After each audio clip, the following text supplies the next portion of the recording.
Okie dokie. Here we go. This is the end of it, guys. The end of it. Um, just like quick, I'm going to kind of start at it's page 24 on here, but when you're scrolling down, it's page 26. I'm going to start at the end of it to kind of refresh where we ended off.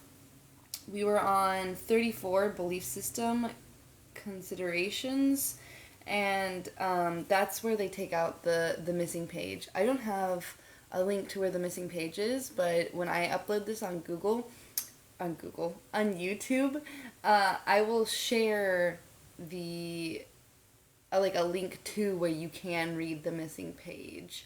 But you'll have to go on there because I don't know how else to do it. So we're just going to do it that way. Alright, so at the very end of 34 belief system considerations on the page 24/26, it's talking about, let's start here. That hologram is a mirror image of the absolute and infinity. Still exists outside time and space, but is one step removed from the absolute and is the actual agent of all creation, all reality.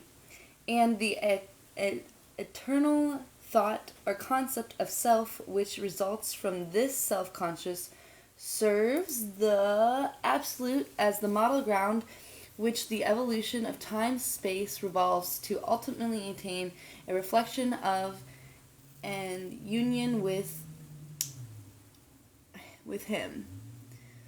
That thought model, which perfectly reflects the essence or spirit of the absolute, fits the Christian metaphysical description of Holy Spirit. Finally, our description of the universal hologram, the torus, or creation and evolution, is neither new nor original. Its use as the figure of the universe of creation developing in evolution is found in various stylized representations in virtually every religion system of antiquity, whether of Eastern or Western derivation. Whether it's the stylized labyrinth once popular in the Hellenic world, the spiritualized version of the Hebrew tree of life, or its Hindu counterpart, or the Chinese spiral through the fourfold powers, the ultimate meaning is the same. Mystics the world over, it seems, have perceived the universal hologram in the same spiral form and have incorporated the intuitive knowledge in their religious writings from antiquity to the present. Okay, number 35. Left brain limitations. 20th century physics would seem to be revisiting insights belong to mankind as far back as written records can take us. The only difference is that the 20th century physics is using a left brain linear quantitative style of reasoning to approach the same knowledge which the mystics of old apparently acquired in a holistic, intuitional, right brain style. As a tool in the hands of our left brain culture, Gateway would seem to be a promising method for achieving the intuitive, holistic type of interface with the universal hologram needed to provide the context that thinkers like Einstein have sought in their in their labors to discover a unified field theory in physics. For persons in professions whose concerns revolve and strategic issues, tactical questions, and matters of managerial form and systems, access to a new world of intuitive perception and self-reflection would seem to offer, in the long run, the means by which to know in a truly objective way.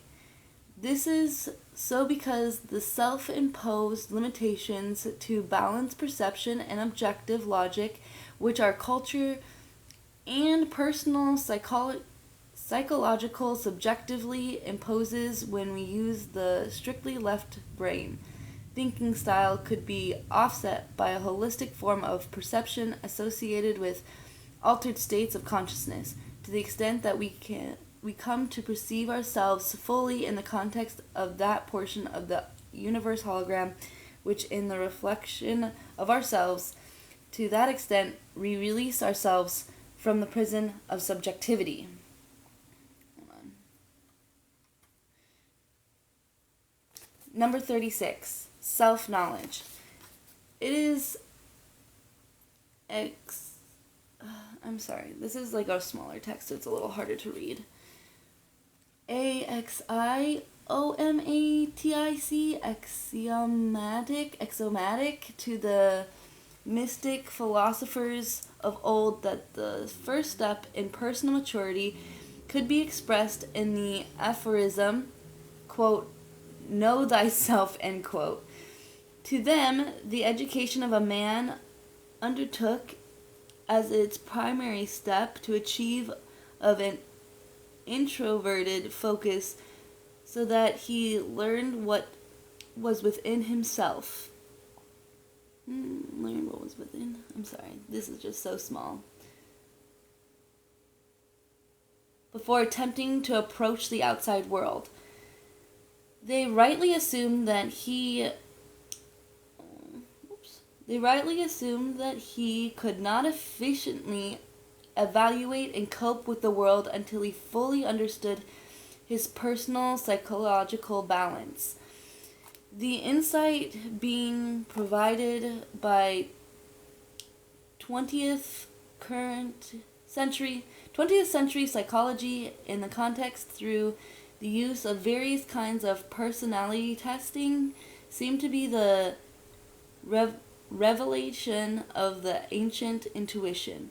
But no personality test or series of tests will ever replace the depth and fullness of the perception of self, which can be achieved when the mind alters its state of consciousness significantly to perceive the very holograms of itself which it has projected into the universe in its proper context as part of the universal hologram in a total holistic and intuitional way.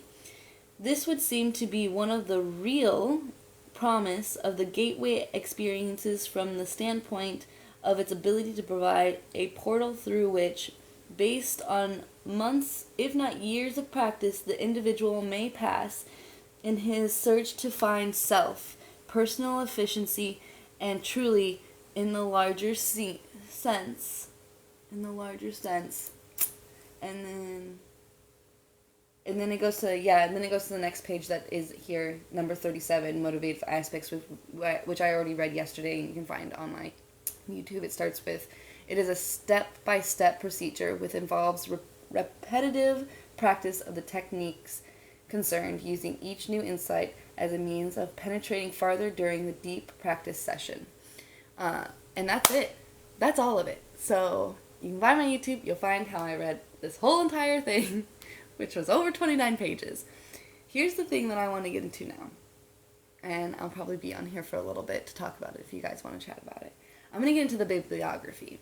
Because the bibliography not only has books, but also articles in which they cited for evidence of being able to prove this. I do believe, based on how this guy talked about it, he was a part of the gateway process that they did in 1980. So that's kind of cool that he did that. A little jealous. Okay, so the first one that we're going to look at here is, it's called MotherEarthNews.com. This one specifically is Altered States of Consciousness by Pat Stone. And Pat Stone was somebody who went to the Monroe Institute and took the week practice. And so that's kind of what she's talking about here, is her experience beforehand. She did meditation and yoga and kundalini and had experienced, I don't know how many of you guys meditate, but had experienced the feeling of being able to bring energy up through her core and have it here. It's something that I do. I can feel that. So I'm pretty sure a lot of people can. I don't think it's abnormal to kind of feel once you've meditated a bit and kind of get it, to be able to feel moving your energy around. I feel like that's the point of doing yoga, kundalini, and meditation, is to be able to have that feeling. I think one of my favorite parts, if you do read this article, because I'm not going to read every article. There's like 6 articles and 6 books, so I mean, I guess I could read them all. This one's shorter. You know what? Well, it's a little bit longer.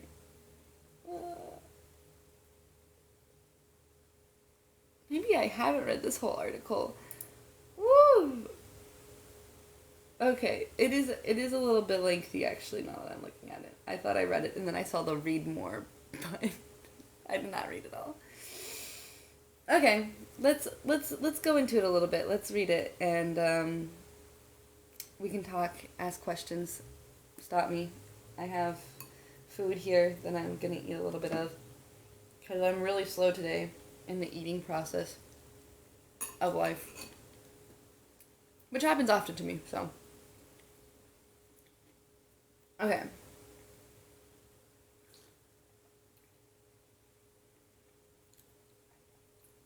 The following article doesn't necessarily represent... Oh, this is just like Mother News Earth being like, this isn't really our opinions, it's just like this lady's experience. Which is funny that even... Maybe that's new and they didn't put that in there in the original like article, but... I think it's funny, even in the 80s, they were like, just in case, this isn't our feelings, this is this woman's feelings. Then why'd you let her write it here? Anyways. However, although the tale of my own experiences at the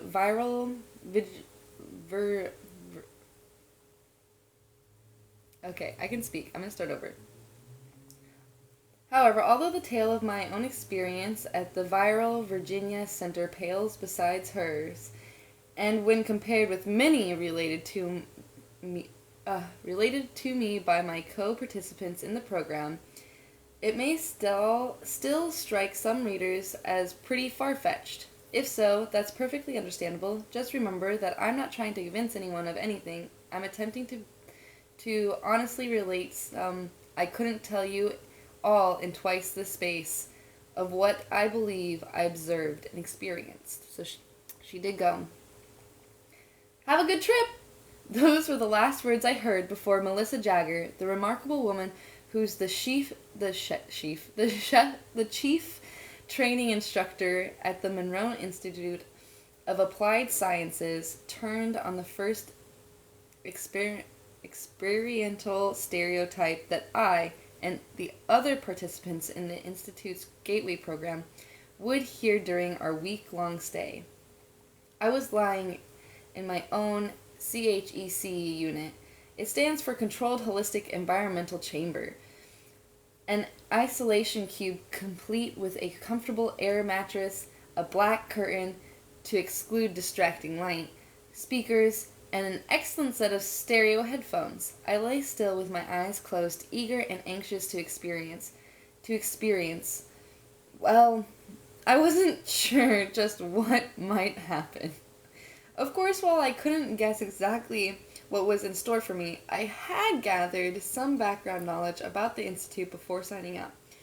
It was started by Robert Monroe, a former radio show production executive who claims to have begun in 1958 to spontaneously undergo bizarre personal events that he didn't understand. In essence, Monroe's adventures, now commonly called out-of-body experiences, or OBEs, were type typified by a sensation that his conscious mental self had left from his resting physical form, and with an ethereal body of its own, traveled by the power of thoughts to places near, far, and otherworldly. 1958, guys. Wow. And you know what's crazy is no one called this man a lunatic. No one looked at this guy and was like, "You're crazy and you belong in like an insane asylum or something." No. It's after this part.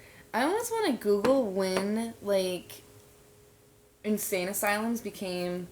When did insane asylums become popular? Let's see.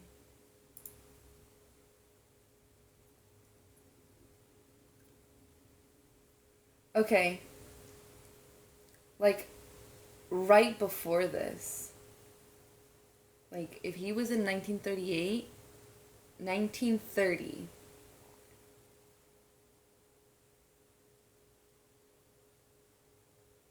Wow. The early record of lunatic asylums in 1330 was like the first one that they found, okay? Throughout the 19th century and into the 20th. Okay, so like during his time, through the 40s public asylums, yeah, he's lucky because he was living through and doing this kind of research during kind of the hype, like the ending hype of asylums. So that's crazy to me that he was so open during this time about his experience, because people could have just seen him as crazy.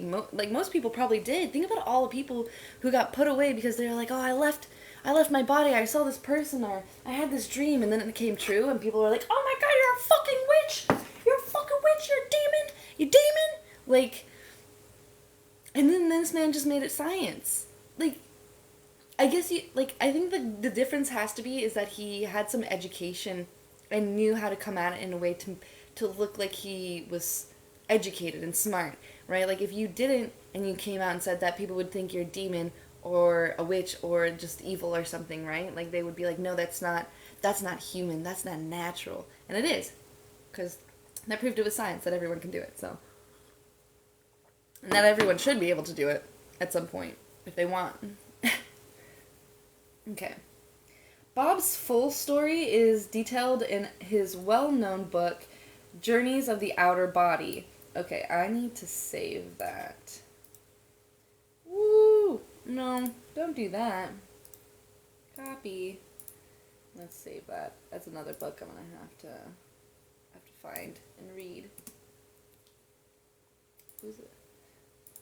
Isn't it Bob Monroe? Whew. What am I doing with myself? Okay. And don't worry about the books and stuff. I'll have everything. Oh, I think I already saved this one. Okay, cool. I'd read the volume a decade earlier, and over the years had talked with several people who claimed to have had out-of-body experiences themselves. For instance, a close colleague friend had told me that he once watched his own body from the ceiling of his apartment while his roommate frantically worked to rescue the sleeping form from a fire. In fact, as soon as it became known around the office that I was supposed to go to out-of-body U, an occasional cohort would pull me aside and often in the secretive voice admit his or her own experience with astral projection. Just remember, this was in 1984. Like, this is when this is happening. Oh, I guess he wasn't. It was 1940. So he's 40 years removed. Wasn't it? Well, no, hold on. I feel like I'm not... 1958. Yeah, so he is about 30, 40 years removed after, like, the big insane asylums were, like, really popular, and that's what they were doing. So he was, like, right... Wow. Perfect timing. Perfect timing for him to come out. At any rate, I believed, particularly after hearing such accounts, that OBEs, as well as many other experiences related to alternated states of consciousness, were possible. But about the only encounter I'd had with any so-called higher energy consisted merely of feeling an electrically like energy called prana by yogis moving up my spine and into my skull during a year of hatha yoga classes. So while my attitude toward the adventure I was about to undergo was open and receptive, I was, in effect, a new age novice. They all were. Bob Monroe now employs modern sound technology to help other people reach various higher states of awareness. The OBE was supposed to be only one possible outcome among many. His method is based on two premises. One, if your brain hears a sound frequency, it can create electrically itself. It will tend to imitate the same wave signal. Morone secured a patent on this frequency following response in 1975. 2. You can't directly hear such sound waves. They're mostly pitched too low for the ears to pick up, but they can be communicated to the mind by playing significantly different wavelengths to opposite ears through stereo headphones. Your brain will then assimilate the two pulses and in effect hear the difference between them.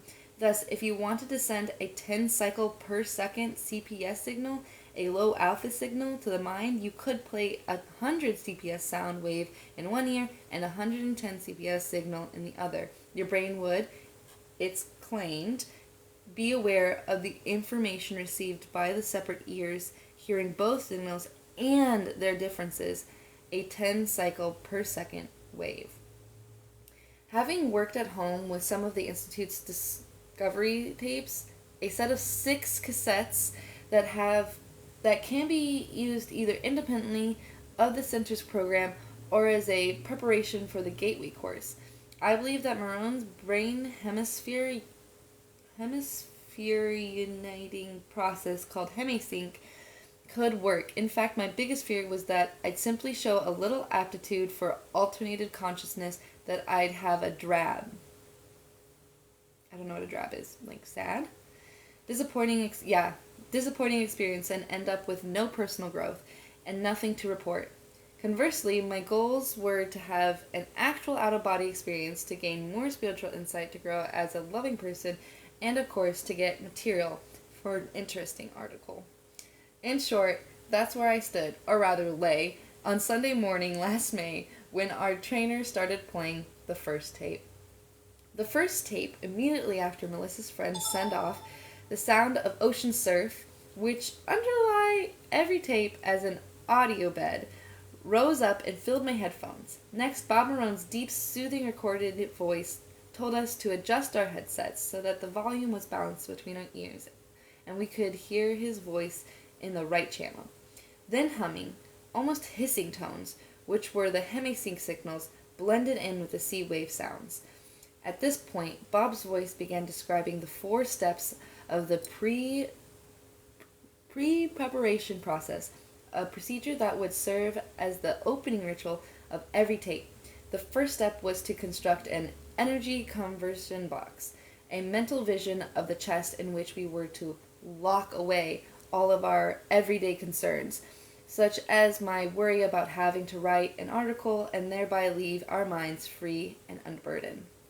Second, chanting voices on the tape provided the cue for us to begin resonant tuning, a series of deep, open-throated breaths during which we inhale while visualizing sparkling energy entering our bodies and raising up into our heads, and exhale while chanting ah, ooh, or and mentally releasing the energy. By the way, I'm going to keep saying this every time I watch these videos. You can go online to YouTube and Google Morone Institute and find the Gateway for free. You can listen to these if you want. So, do that if you like. I'll eventually be on here, like, talking about them, but I want to go through all the articles and all the books before I do that. I just want people who can or can't read for any reason to be able to at least hear, like what's, you know, information, so you can make the choice yourself. Third, we were to construct a rebel or resonant energy balloon, a sphere of energy outside our bodies. We would do this by shooting the energy gathered during resonant tuning out the tops of our heads, down around our bodies, and back into our feet. Last, we were to repeat the gateway affirmation, the Institute's credo, which begins, I am more than my physical body, because I am more than physical matter. I can perceive that which is greater than the physical world. It goes on to proclaim that the individual's deep desires to learn to be beneficial, higher energy systems, and to be guided and protected. Well, enough thought, though. I'd practiced all of these techniques on the Discovery home tapes. I still had some difficulty acting them out. My imaginary worry box didn't stop me from getting distracted with outside thoughts, and although I made an earnest mental attempt to reball, I didn't feel as if I were pushing any energy at all around my body. On the other hand, the hemisync signals and chanting did invoke the type of spinal energy flow I'd felt in my old yoga classes. In fact, my whole body felt stimulated, as if by a pleasing charge of energy. After about 45 minutes, the tapes would wound down and brought us back to a normal consciousness, often called C1 or Focus 1 at the Institute. We all left our individual booths and gathered in a meeting room to discuss the experience. Thus began the ongoing take a tape and then relate routine of the week, except for the excellent vegetarian meals, a 2-hour break each afternoon, and some movie viewing. That's what we did, at least 6 times a day. That's crazy. 6 times a day. I don't know if I could do 6 times a day. I know goals will be after I get done reading all the books and all the articles and making all the posts on YouTube. I really do want to do lives of streaming, like each day streaming one of the at-home gateway ones and like doing it with people. I don't know if people are gonna like that, but I just feel like, why not, right? Though, now that I'm done reading this, like, it's hit me that, like, after I get done reading all these articles and books and everything and doing this, like, I gotta find a new, CIA, like, declassified to read and to, like, research and stuff. So, if you guys saw this and you know one and you have not wanted to read it all, send it to me. Send it to me. Find me. I'll read it. Okay. Focus 10. The next tape we worked on took us from Focus 1 to Focus 10. Jesus fucking Christ, bitch. I'm the fuck down. Why were you stuck? Okay, weirdo. Anyways. To Focus 10. A consciousness level where your mind is awake and your body is asleep, induced by combining low theta sleep brain wave signals with higher beta wakeful ones. Focus 10 was to become a launching pad for all the other experiences to come. It took me a tape or two to get going, but eventually I was having a great fun. My internal energy flows seemed stronger and stronger. I was even beginning to feel the sensation of some energy shooting out of my head during the rebel phase. Although no matter how hard I tried, I couldn't make the looping flow extend beyond my knees. And Focus 10, whatever it was, did give my whole body a tingling, alert feeling. What is happening to me? I'm like spilling water all over the place. Literally, like, my cup stuck to my little thing, and then I spilt it, and now I just tried to take a drink, and I just spilt it again. Alright, water. Get in my body. Thank you.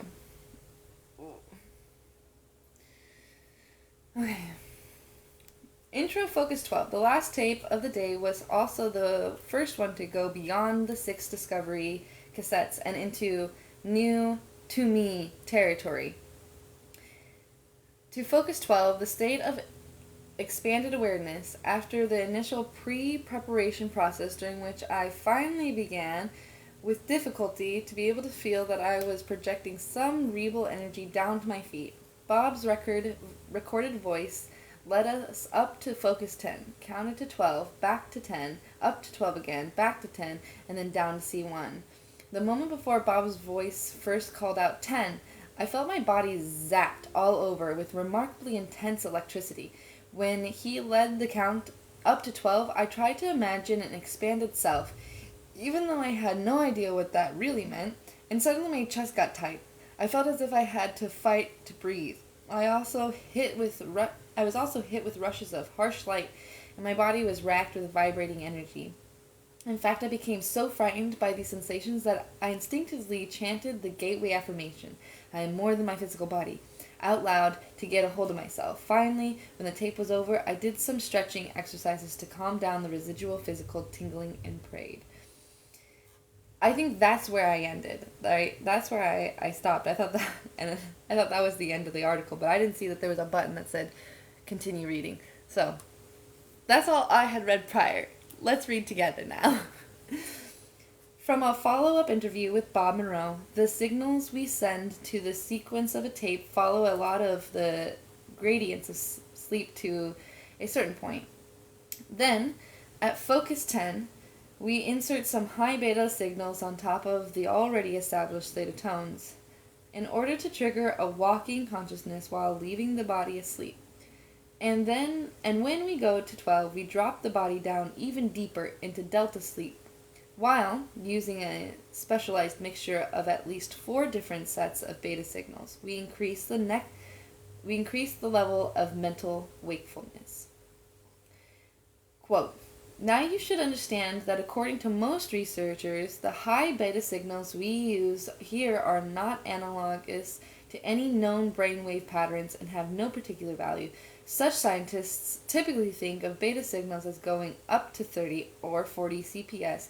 We use much higher wave pulses here. However, in fact, when we try to help trigger out-of-body states, we employ beta signals around 2,877.3 CPS. Self-responsibility. When we rejoined our group, I told the others how very tiring my tape experience had been, and I'll admit, I kind of expected our instructor to offer comfort. Instead, she challenged me. What are you afraid of? Don't resist pain. That just increases it. Move it to the experience so you can move through it. I was a little startled by her blunt reaction, but then I realized that her advice was likely sound, and after all, I hadn't asked for emotional support. Besides, as I came to observe them throughout the week, I noted that Melissa and her co-trainer, a visiting psychiatrist, expected the program participants to take responsibility for themselves. True, they would always keep an eye on people who seemed troubled or didn't leave their CHEC units until after a tape, but they never encouraged any of us to act dependently or even to share our experiences. Instead, they gave us respect and a right to privacy. Monday. Clicking out. According to Moreau, tape listeners will automatically click out into a deep sleep if they're not ready to deal with what they're hearing. And indeed, more than one member of our group had trouble staying awake during the initial tapes. Some past Gateway participants had reputedly slept through their tape for 3 days, only to wake up during HemiSync experience on the 4th afternoon and find themselves hovering over their bodies. Of course, I had to wonder whether click-out was a real phenomenon or just an emphasis for catnapping. And I couldn't answer the question till one day later in the week during a Focus 15 tape when we were supposed to travel back mentally on a wheel of time and explore our past.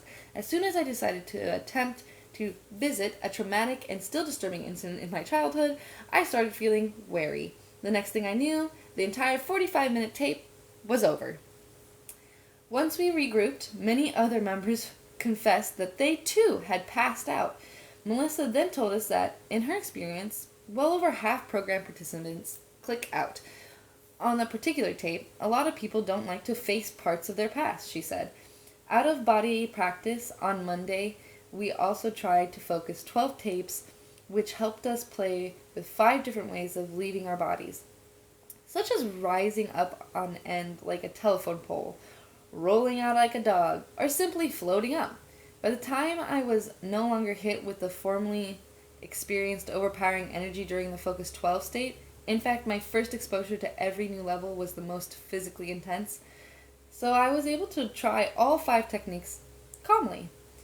I didn't go anywhere, though maybe I was tensing my body too much, or perhaps I was trying too hard, because after attempting to levitate my left astral hand, I opened my eyes and discovered I was moving my real hand.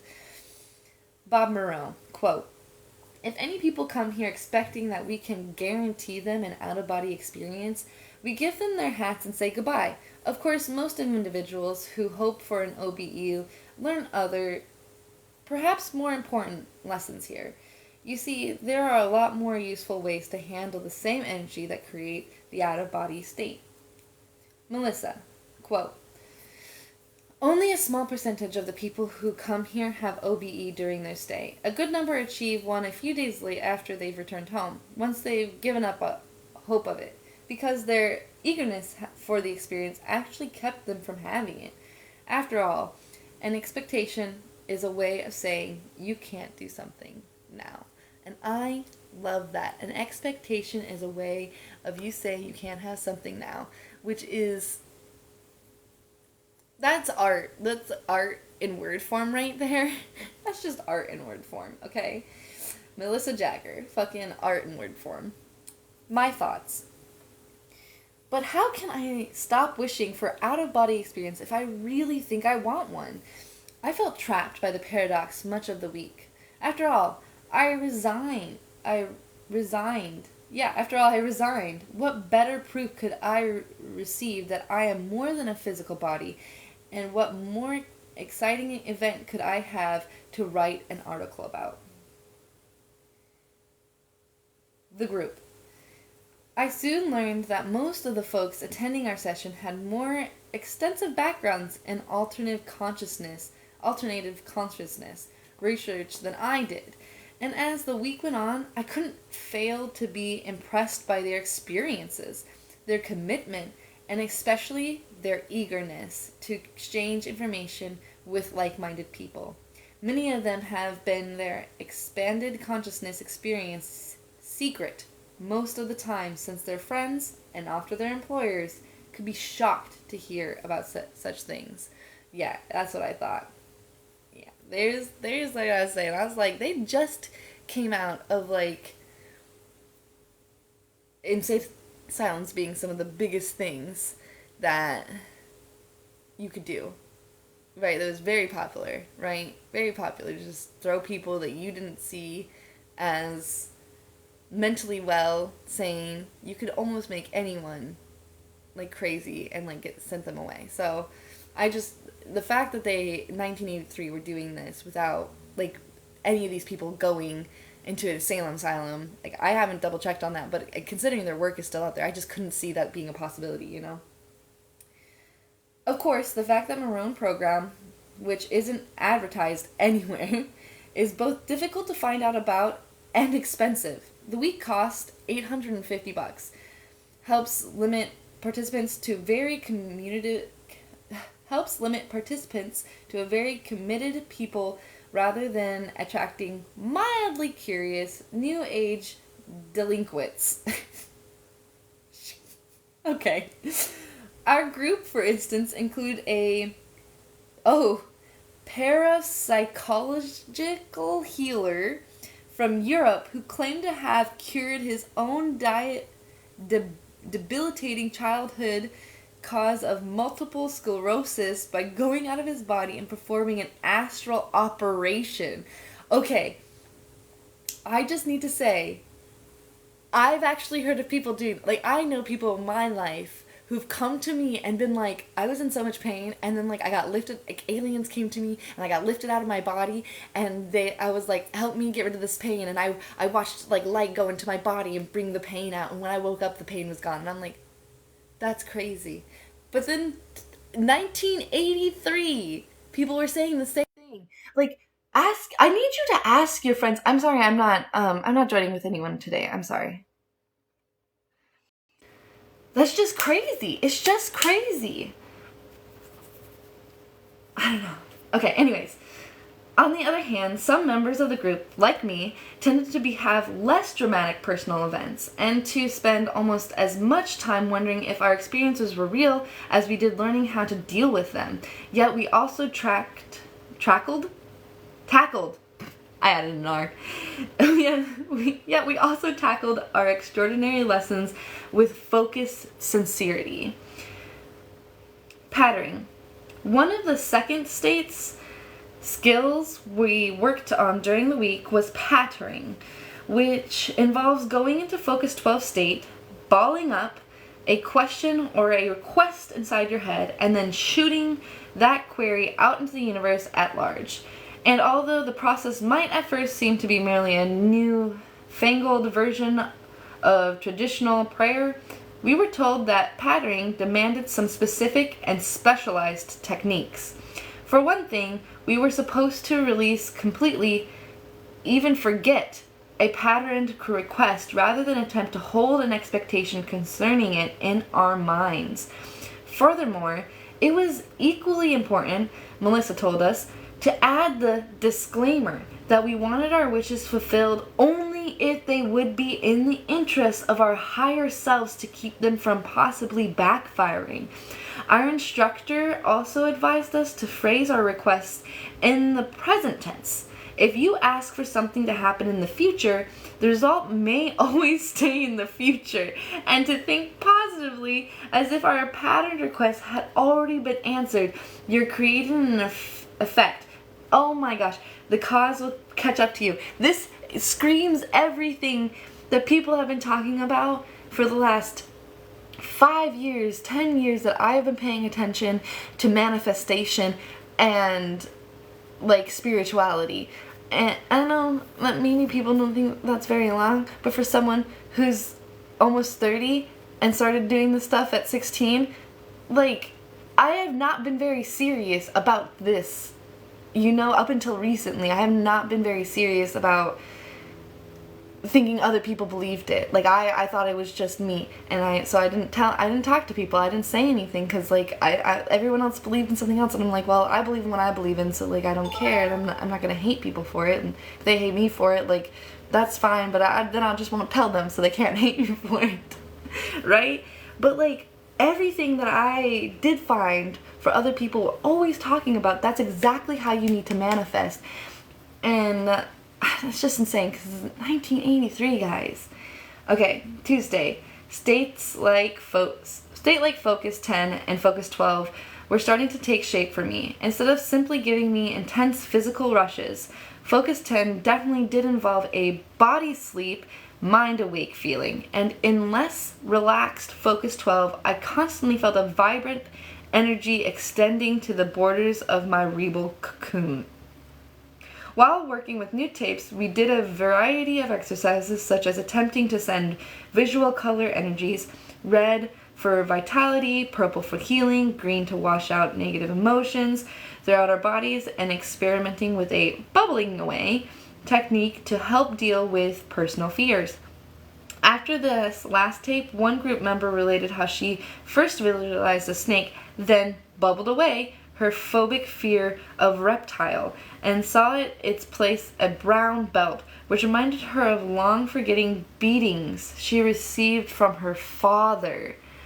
Shit, whoa, that's intense. And people say beating your children is okay, but literally some super smart scientist, physicist, whatever person, lady, in her time, comes to this to find out that all of her trauma is centered around her dad whooping her ass repetitively?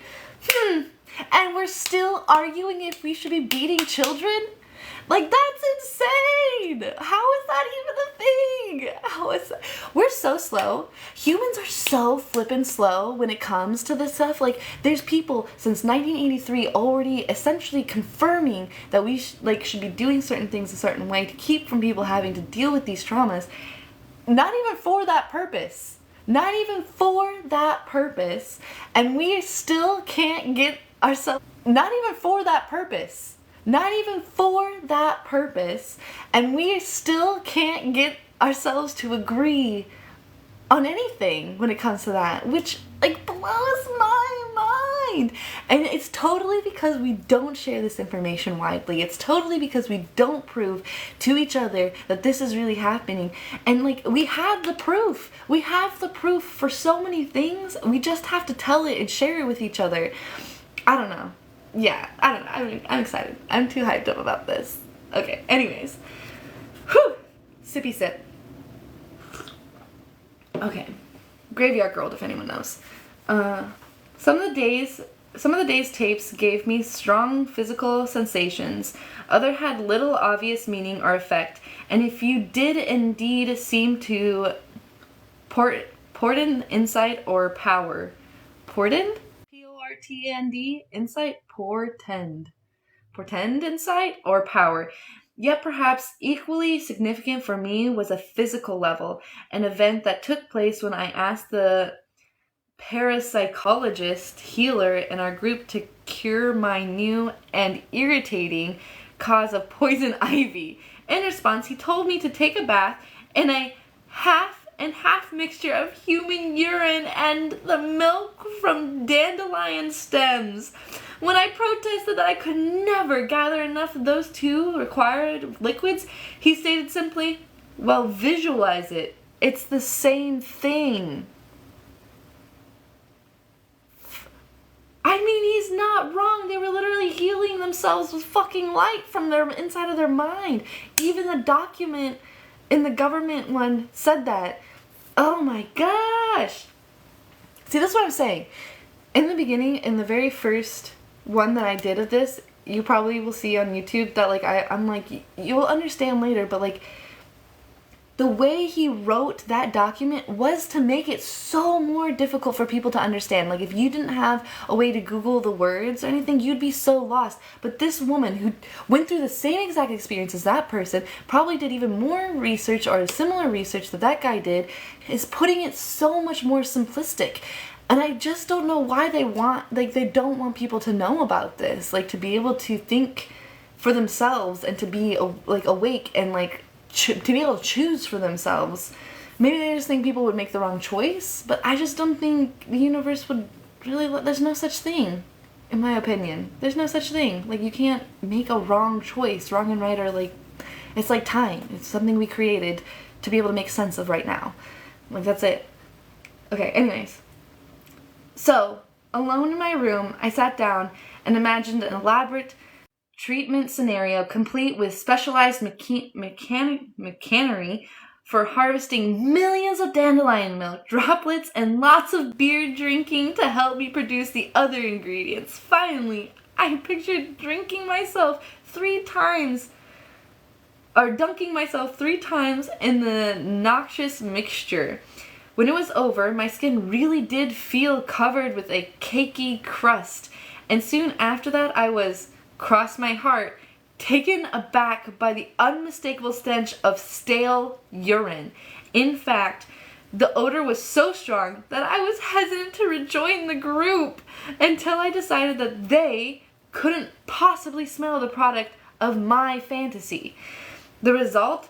My poison ivy did not go away, but ran its usual severe several-day course. The itching, however, stopped, and to an inverted rash scratcher, inverterate. This is an interesting one. Inveterate rash scratcher like me. That relief was as good as a cure. True, the familiar irritating sensations returned about once a day thereafter, but if I spent a few moments visualizing my treatment scenario, that maddening urge to scratch went away every time. Was I just fooling myself? Well, as far as I was concerned, that didn't matter because the technique worked. Bob Monroe, quote, "The gate process provides a dramatic means of discovering oneself and then making full use of one's potential. We provide the tools, which are mental, not physical ones. They can be used in a variety of ways for such purposes as practical problem solving, gaining self-knowledge, or maintaining mental health. But what each person does with the tool is an individual matter. We don't try to indoctrinate people. Instead, we say, don't take our word about anything, but find out for yourself what's true. The tools we are providing should help you do this. We have only one piece of dogma that we want to knock into people's head. You are more than your physical body. If you will seriously consider and try working with it, that assumption, you'll find here the opportunity to know that it is so. End quote. Wednesday. This was, oh my gosh, I just realized that she's telling us what happened on each day. So it's Wednesday. It's Wednesday now. Okay. This was one of my best days. Almost all the tapes felt really accessible and enjoyable. And such, again, which you can find on YouTube. And such basic maneuvers as popping a rebel or going into focus 10 or 12 were now ridiculously easy. In addition, I was gaining greater sense of control over the process. One example of that occurred during the tape of Focus 15, The State of No Time. According to Bob, time is merely an assumption made by one's consciousness. People can therefore learn to acknowledge, experience, and utilize, by doing such things as peering into the past or future, the fact that time does not exist. Now, I can't guarantee that I experienced timelessness while I was in Focus 15, but I did feel that my mind was in a beautiful, clear, still, and relaxed place. In fact, I felt so good up there that when Monroe's tape voice started to bring us back down to C1, I just took off the headphones, moved myself back to 15, and enjoyed it for a while. Melissa applauded such action. It's important to ultimately shake your dependency on tapes to learn to reach these states without using training wheels. Going out after one of these tapes, a group member told us that she saw the words, "I am more than my physical body," spin in a vortex overhead. Then her arms began to ache and to rise straight up in the air. I would have bet a paycheck, she said, that my real arms were sticking up, but when I looked, they were still on my chest. Melissa then gave us a lot of advice on how to get all the way out if we feel ourselves starting to separate from our physical bodies. Think of something you really want and mentally try to reach for it, or speed up the process by imagining yourself hopping onto a Ferris wheel, but don't tense up and hold your breath, or deliberate about what's happening to you, or you might squelch it.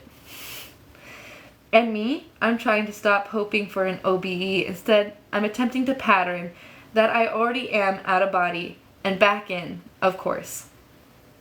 The problem of trust. Several members of the group have expressed the thought that although sensations, insights, and messages received during the tape session may feel completely real at the time, they can't help questioning the validity of the experience once they regain normal consciousness. When they asked our trainers if their tape experiences were authentic, she responded, "You're the only one who can judge whether you reached to us for validation. All we can do is show you consensus in the form of statements made by many other people that these types of things have happened to. Yet ultimately, the extent to which you can validate yourself will determine the extent to which your reality will be able to expand farther." One group member, a Gateway veteran, added, "I didn't really believe the answer I was receiving through these processes until they disagreed with the course of action I would normally have chosen. Yet they worked." Thursday, the Elation series. Today we went through 4 tapes in which we were supposed to gradually elate our consciousness to encompass the entire Earth, the solar system, the galaxy, and wherever we want to explore. The aim of the series seemed to be that all awareness experiences typically of many Eastern religions, known as cosmic consciousness.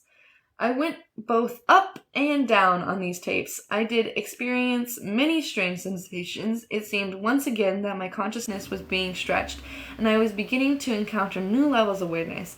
At the same time, though, a ring of sharp physical pain began to develop at my elbows. The ache began so intense during the third elation tape that I quickly counted myself back to the focus one, took the headphones off for a while, and rubbed my arms. Friday, Focus 21. According to an entire cosmology that Bob and his researchers were apparently given from beyond the Institute. The Institute offers cassette recordings of those Explorer series transmissions. There are 21 levels of the physical life. 7 of those encompass the range of human existence, while the highest, level 21, provides a beginning of a bridge to non-physical spirit forms. As well, we weren't asked simply to accept these ideas, but to try working with them and see what happened. So we moved up to New States Focus 1, which was, in theory, parallel to level 21, and tried to reach out for communication with the beyond. I didn't meet any identifiable spirits during the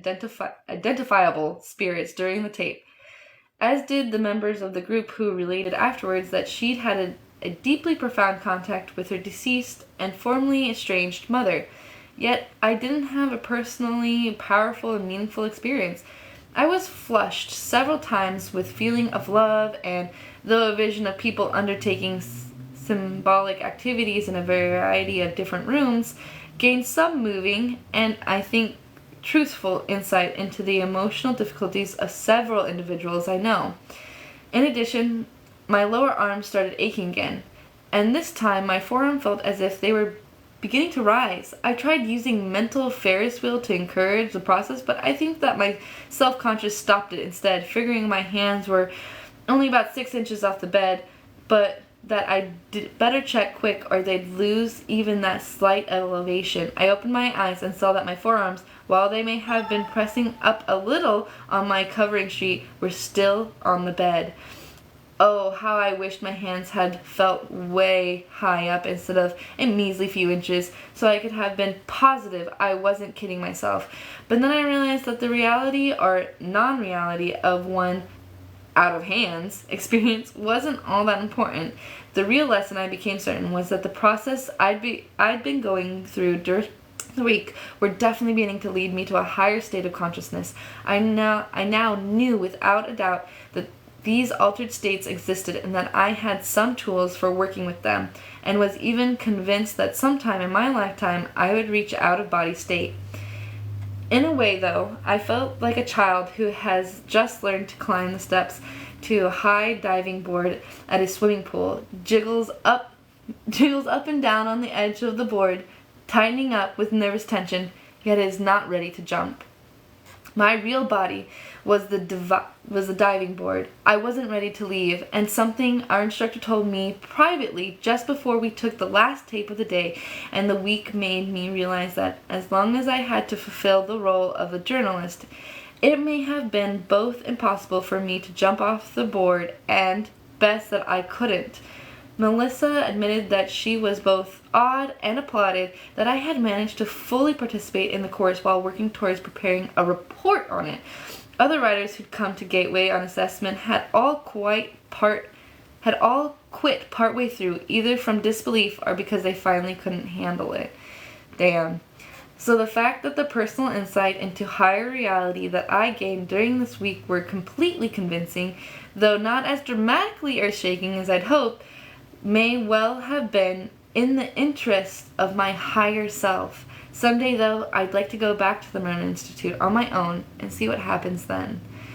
The last tape, I can't tell you all the moving experience I had during or connect with our final tape, but I will share one event that's had great importance for me. It concerns my then 4-month-old daughter, Jessica. When Jessica was born on February 1892, my 2.5-year-old boy Nathan had been seriously ill for 2 weeks. Indeed, a few short hours before my daughter's birth, my wife, and I finally admitted our mutual fear that our son might die. Just 3 hours after the delivery, I was taking the pain-racked boy to an appointment with medical specialist. Nathan eventually recovered. However, my emotional preoccupation with my son throughout Jessie's arrival and during the first days of her life apparently hampered my ability to establish a good relationship with my daughter. She couldn't relax in my arms or even look at me for long without crying. We both felt uncomfortable with each other. This problem troubled me deeply. So during our last gateway experience, a patterning tape, I asked to have a close, loving relationship with my daughter. As previously instructed, I didn't put a time frame on my wish, yet in the back of my mind, I couldn't help thinking I'd be grateful if our relationship turned around in a few years. When I got off the plane the next day after my return trip, then, I was eager to greet my wife and son, but nervous about seeing Jessica. Remembering that one time I left Nathan for a few days during his infancy, he'd almost seemed to forget who I was. I couldn't help fearing that what a little bond I had established with my daughter would have dissolved and that she'd be even less comfortable with me now than before. Yet when I walked up to greet my family, Jessica saw me and just beamed. Her face glowed with a delight I'd never seen her show for anyone except for her mother. And she's been happy and loving with me ever since. Wow. That's the ending of the article. That was 1983, March 1st, 1983. That's the article about this person's experience going to it. So, yeah. Let's see here. I have other articles, but I'm thinking we'll just do one a day. There's no reason to rush. So let's see. I think there's 5 more after this. I'm gonna look into the books and I'll read them. And as I read them, I'll do little book reviews, so you'll find those here too. You're gonna find everything on my YouTube. I'm recording everything, putting it on there. And yeah, I'm excited. If you guys have any other CIA documents that you want me to look into, please send them sooner than later, because even though I have at least probably 12 days or more of still working on this and doing lives and making videos, I do need to be able to pre-read the original one first, just because they are kind of difficult to say out loud. Some of the words they have in there I've never had to pronunciate out loud before, and I've also never read out loud to people, so this is all new to me. And I would really, really appreciate if you would send any of the CIA declassified documents so I can practice reading any of the words before I get to them. But yeah, anything you guys are curious about that you don't really want to read but you want to know more about. I know how it feels, and for some reason these just give me a lot of happiness and excitement, and so I'm more than happy to do it. I hope you guys have a really good day, and I'll see you tomorrow.